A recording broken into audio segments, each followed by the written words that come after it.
as we go into the later part of fall and into winter, I just thought it'd be a good idea to give a wrap up on the All America Selection program. And I will say it's been a wonderful opportunity to do this All America Selection Display Garden and to provide educational information and garden tours, for people to learn about these plants and consider growing them themselves in their own gardens or in public gardens or master garden projects.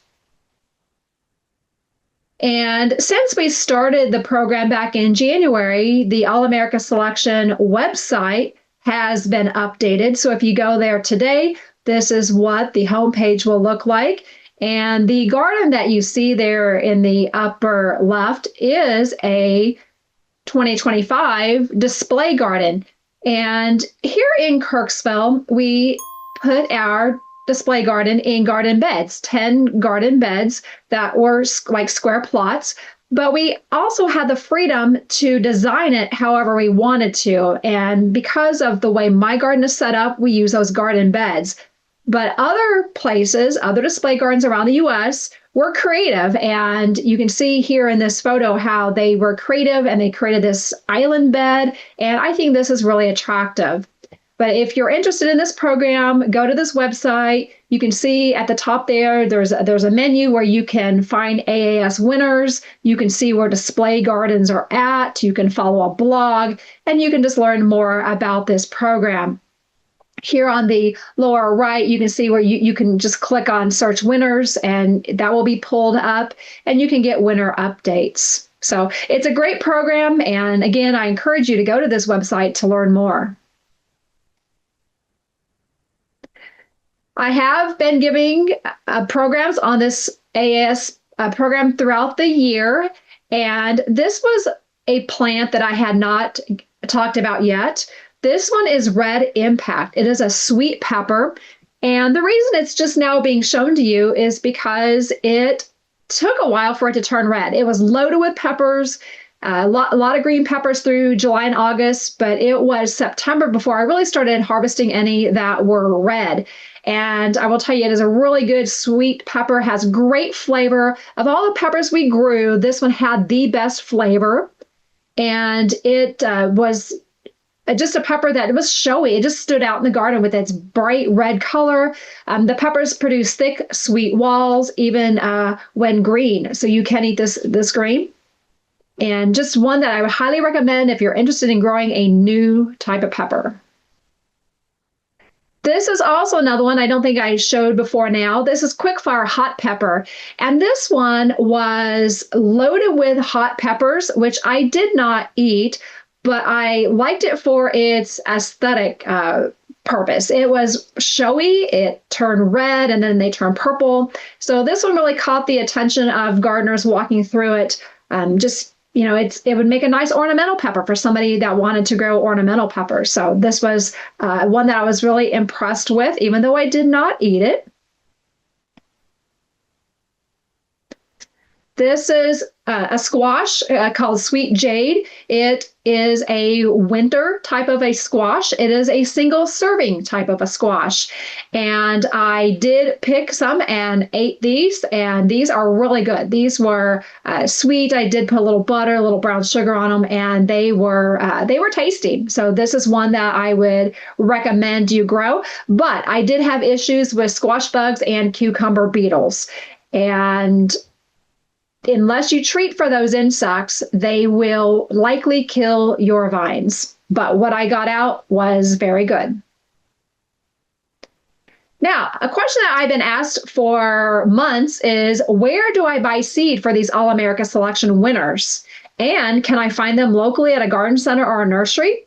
So let's start by addressing where you buy seed. Well, if you go to the All America Selection website and you pull up a particular plant like the Red Impact pepper, there will be a drop-down menu that says where to buy. And when you click on that, it will show you which seed companies carry the seed for that variety. So for example, Red Impact pepper can be purchased from Park Seed, Seeds and Such, and Victory Seed Company. So again, if you find one that you're really interested in, you want to know where you can buy the seed, just go to the website, click on where to buy, and go to that drop-down menu, and you'll see the seed companies listed. Now, can you buy them locally at a garden center or a nursery? And the answer is yes. You may not be able to find all of them. You may not be able to find a lot of them, but I was at a local, I would call it like a country type of a store with a very small selection of garden plants back in the spring, and I found the coral candy coleus. And you need to be looking for the All America Selection symbol on the label. So your plant labels, look down toward the bottom. There'll be it'll be round, and it will say AAS. And I believe that AAS was in red lettering. So just look for that symbol on the bedding plants as you are going around the garden centers and the nurseries, and you may likely find some AAS winners. And they may not be the current year, so they may not be 2026 next year or 2025s, but you may find some from a different year. There are videos where you can learn more about All America Selection winners. So again, if you are very interested in purchasing these plants and you just want to learn more about them, go to the website and look at the video, watch the videos. These are some really good videos that have been made. They're short. Most of them are 30 seconds to about a minute and a half, and you will find them informative.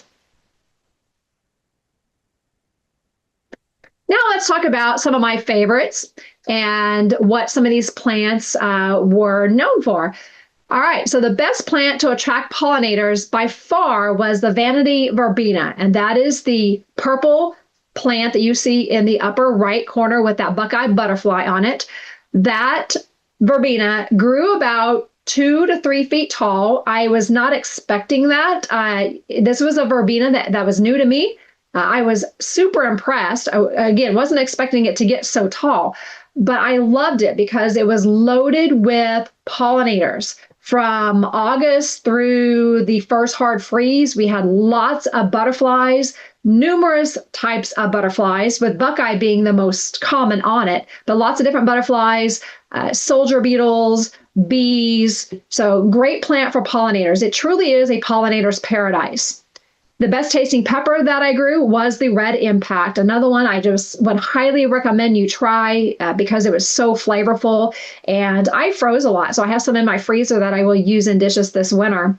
The prettiest of the flowers that I grew is a Flama Orange and the Burning Embers Celosia. Together, those were spectacular. You can see in that photo in the lower right. Together, they were just gorgeous. Even alone, I had some separated. They were very pretty, and they were showy, and they just stood out. So in my opinion, they were the prettiest of the ones that I grew. Best of the vegetables, well, that has to be Constance kohlrabi, and I think the Kirksville Master Gardeners that are on would probably agree with that. This one was a standout. It was really pretty. It was crisp. It had good flavor. We picked some, cut them up at a Master Gardener meeting, tasted them, and it was good, crunchy, just overall a great vegetable. And some people have never had kohlrabi, or they've only had it once or twice.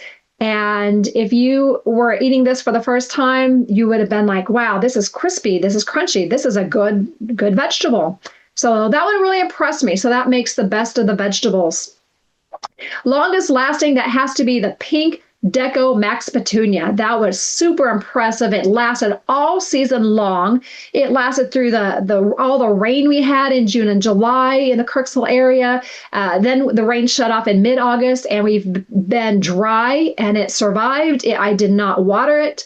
Only maybe one time I watered it since August, and it just kept growing and flowering. And so it by far has to be called the longest lasting flowering plant of the group. The best foliage is Coral Candy Coleus, and you see that there on the right. It had beautiful foliage, and it too lasted through the first hard frost.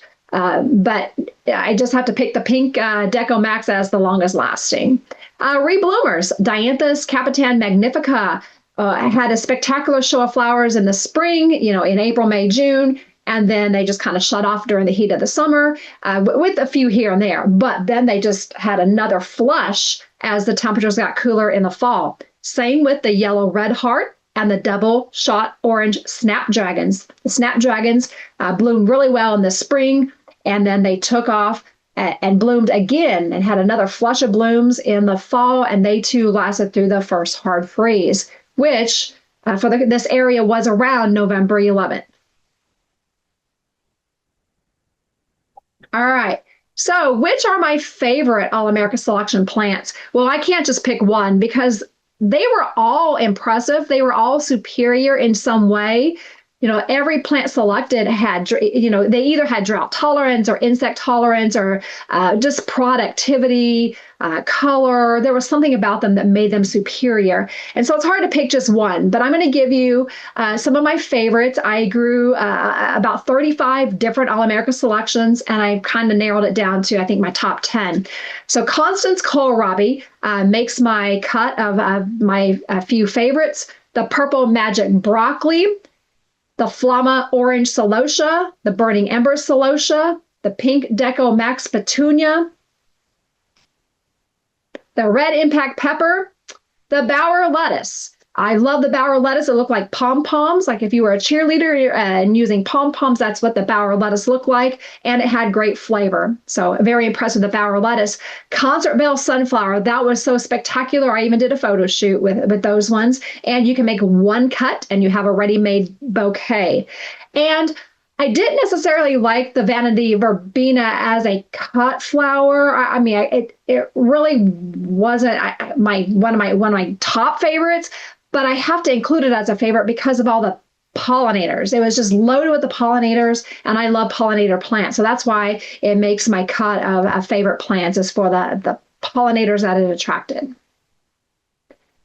And to kind of go back and review how this all started is I will reach out and say Donna Oftenberg, our colleague, is the one that got us started in this. She had done this the previous year and encouraged us all to apply to be a display garden. And it was a great opportunity. So thanks to Donna for getting us into this. And this is a look at the Adair County Extension Garden in the spring. That was likely late March or April. And then you can see the plants have been planted. They're on the right. And then as we went into summer and late summer into fall, here you can see how the beds just filled out and were spectacular looking. Just really showy. Here are the snapdragons. This would have been probably early fall.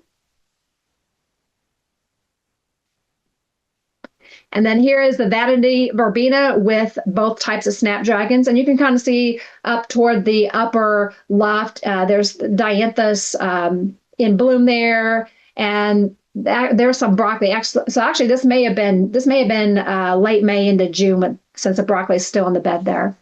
So anyway, a great project. Glad we did it. The flowers were fantastic.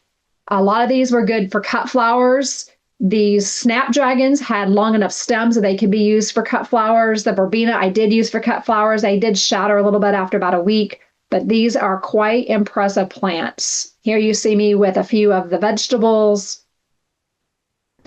And just to wrap up, let me give you some impact. So as of October 27th, 137 people toured the Adair County MU Extension Garden in Kirksville.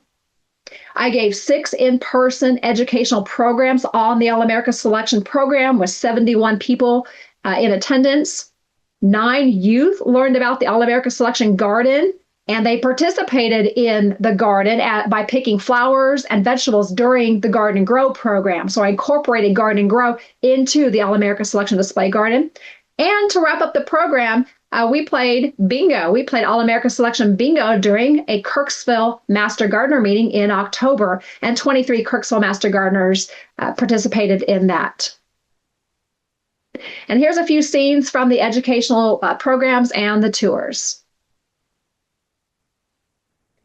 And one of the lessons I like to teach during Garden and Grow is pollinators. And because we had so many pollinators out there, particularly on that Vanity verbena, the kids were able to catch some of the pollinators, and we were able to identify them and talk about them, and then we released them. And that is a wrap-up of the 2025 All-America Selection Display Garden. New seeds will arrive in December of this year for the 2026 gardens. And those of us that are doing this program are all looking forward to 2026.